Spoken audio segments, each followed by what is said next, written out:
Welcome back to the Advanced Selling Podcast, the longest running sales training podcast history. I don't know if I like the word sales training podcast anymore. Can't we change? Well, anyway, we'll get into that later. Welcome one and all. I'm Bill Caskey. I'm Bryan Neal here. I think we can't change it. It's part of the brand now. I mean, people have it memorized. It would be weird for them, wouldn't it? True that. Yeah. No. All right. Well, anyway, we're glad you're here, and we come at you every Monday morning. Almost without fail. We lost one here a few weeks ago, but overall we try to be consistent, and we're really glad. We hear from a lot of you guys either via direct mail, email, or on the LinkedIn app. So if you have not connected with us in the LinkedIn group, Advanced Selling Podcast group on LinkedIn, please do so. We answer those.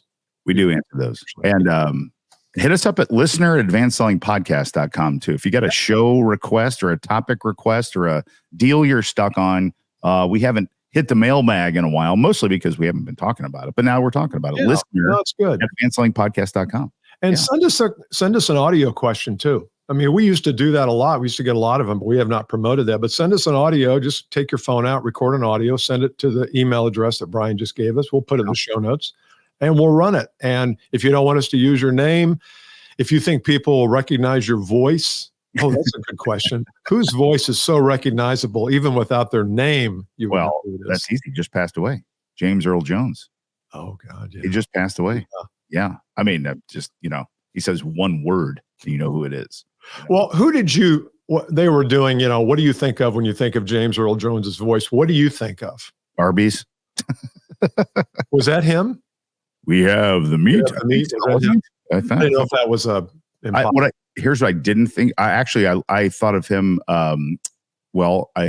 He was a great character in Coming to America with Eddie Murphy. Okay, yeah, he was fantastic in that. But I don't think Star Wars. A lot of people do. I don't either. At all. I think this is CNN. Oh yeah. Oh, for sure. That's what I think. And of all the listing of things that he has done, that was never one of them. Like, well, that's how I think of him, because it was so distinct and it was so raw, and it was just, you didn't have to beat around the bush with it. It was just like, this is CNN, the leader in network news, or whatever the tagline. Even the way he said this, you know what I mean? You're just like, oh man, you sit up straight. Like, I better watch this. What are you watching? I don't know, but this guy, the way he just did this made me watch. It's true, isn't it? Oh, he's got a great life story too. Oh, he was a stutterer. Oh, was he really? And he used public speaking when he was a kid to get over his stuttering. And now he's known for speaking. Isn't that amazing? Wow, I love those stories. We have the meat. Take your biggest frailty and turn it into your biggest asset. Yeah, such a great human too, James Earl Jones. It's a nice little tribute. So I'll save my story for next time. Okay. All right. So Bill and I pre-show had 4 or 5 meetings prepping for this one. Probably came up with a topic that sometimes we come up with a topic just hits both of us like real fast, and this one did. We want to talk about authenticity in selling in general, and the question is, we're just going to riff on this a little bit. So we believe, I'll speak for you, Bill. We believe that authenticity is a very important guiding principle, a trait that all salespeople should carry with them. Just being who you are, being real, being authentic, your true self. And we think the world's getting more authentic. I think it is. Yeah. Then you start to listen to sales coaches, trainers, sales influencers on LinkedIn, people that write books about emails and things like that.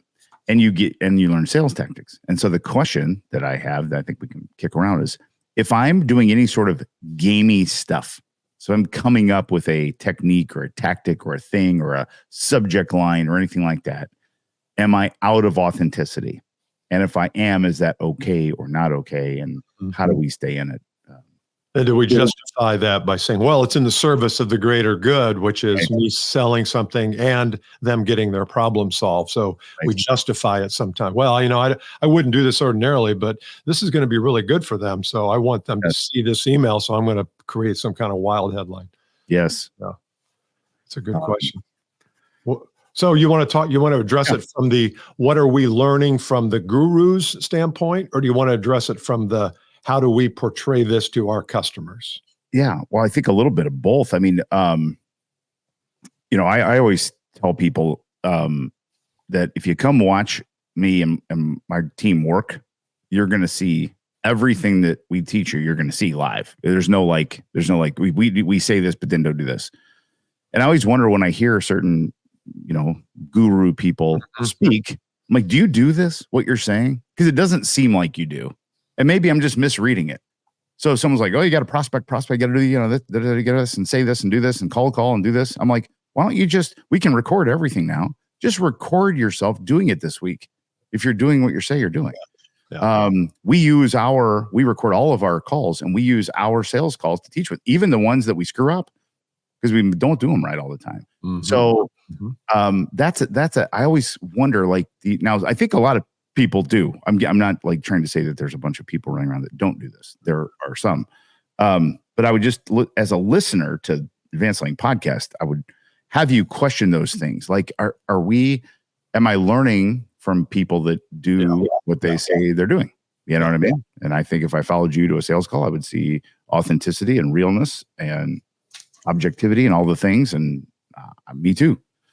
So that's the first hit. I'm not into the gamey part of the sales deal. And I think we're our own worst enemies, continuing to find a cheeky way, to do something. In defense, though, of traditional trainers and these gurus who sometimes feel a little phony to me, sometimes we all started out, a period of years ago, 10, 15, 20 years ago, we all started out doing something. And it's really hard to undo the something that we've become accustomed to doing. It's good. And I wonder sometimes if when you see a person who's holding themselves out as an expert and talking about how to write an email, whether they've just been teaching that for so long, time has passed them by. I'm going to give you an example, and this is not a political example. It was a culture example, but I found it just like weird. Oprah had a town hall the other night with one of the candidates. Mm-hmm. You know who it was, but that's fine. I mean, I like town halls, but when she was introducing the people there, she went back to old Oprah. Here comes Bryan Neal in the house. And I thought that worked in the 90s. That was kind of cool and hip. But I watched it and I'm like, is that how we talk to each other today? Is that how we introduce people? This is a world of long form podcasting and YouTube where we're literally looking at the camera and having a conversation with our audience. Hopefully we're not yelling at you during the Advanced Selling Podcast. I've been complimented. I'm sure you have too, but I feel like you guys are just having a conversation, and we are. So sometimes I think the world passes us by and the world shows up differently. Then when we show up the same way we always have, the world's like, I'm not sure that's really relevant today. I'm not sure that's how I want to do it. Interesting. I just had a client friend of mine. His name is Josh. I'll give him a shout out. I'll tell his name, Josh Hauser. He is an EOS implementer. So he goes around, helps businesses implement the EOS system. But he talked at this event I was at, and he said the key to learning and growing in the next decade is going to be solely hinged on your ability to unlearn quickly. Mm-hmm. That's because everything is happening so fast. With AI here now, we're going to have advancements in a year that used to take 30 years. And so you have to unlearn so fast to keep up is the idea, to let go of that. And that really hit me, which is what you're talking about. Like, we're not going to hang on to that, well, it's a little cliche, but we got to change quick. We got to let go of the past quickly. Yeah. You know what I mean? And I think that will also, from the spirit of authenticity, keep you real and relevant to the world. Because the other thing I get hung up about on the authenticity thing, from a buyer standpoint, like, what's the point? Like, you know what I mean? Sales is at its core is so easy.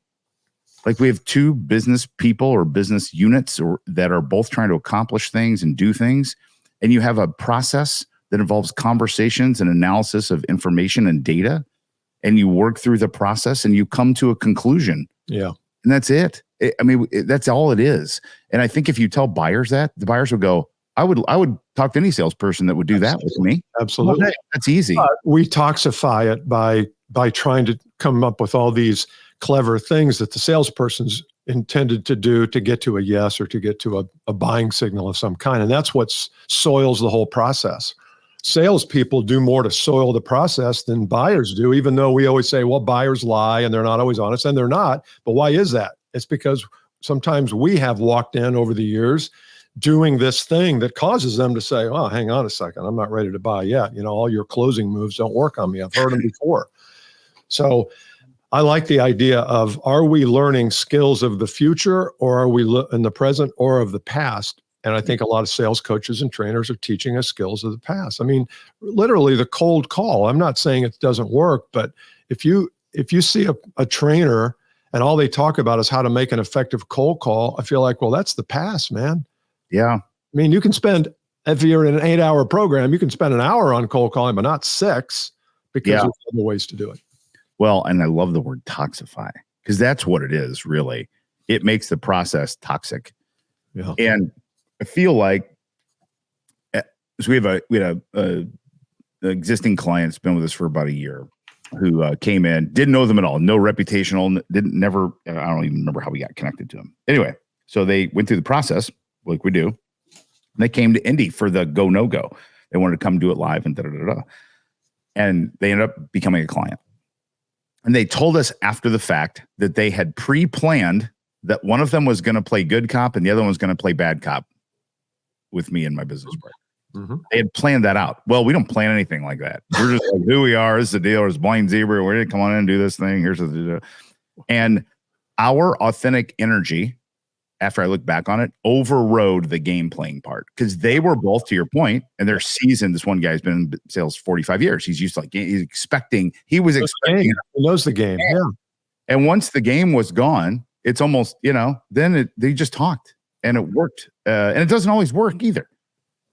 Sometimes it doesn't work, meaning it doesn't work. Like I get a no, but I should get no's. It's part of the deal. Yeah, but that works. I mean, that's part of what.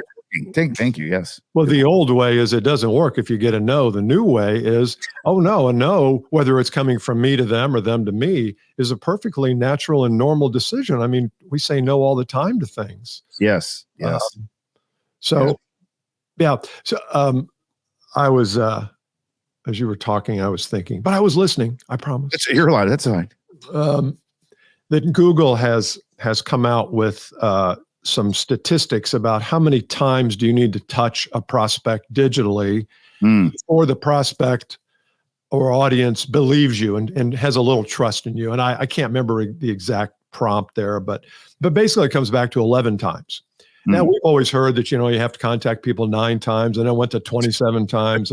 It's all over the place. But the fact is that there are a certain number of times that a person needs to consume you in some way, whether it's digitally, personally, read something you've written, watch something you've produced, before they have trust in you. And I think the old way is we didn't see it that way. We thought, well, I'll make a cold call and try to book an appointment, and on that appointment, I'll try to make a sale. And it's like, aren't we pushing too hard, too fast? And then when we get disappointed because they don't buy, we say, well, I didn't sell hard enough. I didn't push hard enough. And it's like, whoa, wait a minute. If Google is accurate, and I trust, I don't always trust Google, but I trust that their numbers, that, well, sometimes when it's a cold prospect, it might take a few iterations and a few conversations and sending them a video that you shot on the top 10 trends in the industry or whatever that is. We've got to learn the skills of today and tomorrow. And the skill of closing is different today than it was 10 years ago. Yeah. Just different. I don't even think it's a skill. Not a skill. Yeah. Closing is it's a skill. But that's the thing. I think you're right, Bill. I think people think it is a skill because you hear it, don't you? You hear VPs of sales go, oh, we're not very good at closing. Our people can't close. She's not a closer. I'm like, it's not a skill. It's a process issue. Yeah. And because you're trying to be inauthentic, which I'm trying to close you, which means my intent's wrong going in. Yeah. I just love. I think there are a subset of skills that lead to the strategy and how you close. So closing is not the skill, but there are a lot of things underneath that, like the skill of developing rapport and the skill of understanding the position that you play in the marketplace and all that. Yeah. And I think the discipline to follow process is a skill. And this is what a lot of people don't have. They don't have that discipline. And so they lean on inauthentic tactics to try to, overcome their lack of discipline to process and a systematic way to walk someone through. Like I said, a conversation and a process where there's information and data shared. And then at the end, there's a conclusion. Yeah. It's just like that simple. Yeah. I like what you said. Let's keep it simple. We complicate it. We put too much stuff into it. And it's like, look, do you have a problem I can solve? Do you want to be a client of mine? Do I want to be a vendor to you? Or whatever those questions are. It's very simple questions. Yes. But if you're too attached to the outcome, you literally cannot ask those. Here's what I'd like to do. I'd like to close this up for today. And then next week, let's go a little deeper into, okay, well, if they're teaching us the wrong things, what are the right things? What are the things that gurus and we teach, and what's really holding us back? And are we getting that in the marketplace of trainers and coaches? I like it. Let's do it. All right. Check out our LinkedIn group, LinkedIn on Advanced Selling Podcast on LinkedIn. Big group there. It's like 13,000 people. And go to our website, advancedsellingpodcast.com, and check out the Insider. All of y'all should be in the Insider program. You know that. We say it every week. Awesome. But now it's time to do it. So we'll see you next week. Okay. See ya. Bye. Bye.